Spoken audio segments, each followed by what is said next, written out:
Hey team, Neil here, ct.computers. This is a quick guide on how to install a motherboard into a case. So just bear in mind the standoffs. There's one here, 2, 3, 4, 5, 6.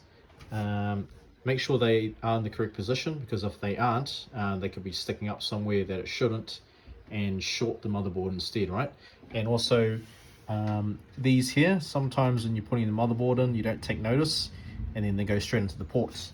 So anyway, this is the motherboard that we're putting in. So MATX. So 1, 2, 3, 4, 5, 6. So 6 holes, and just carefully line this up.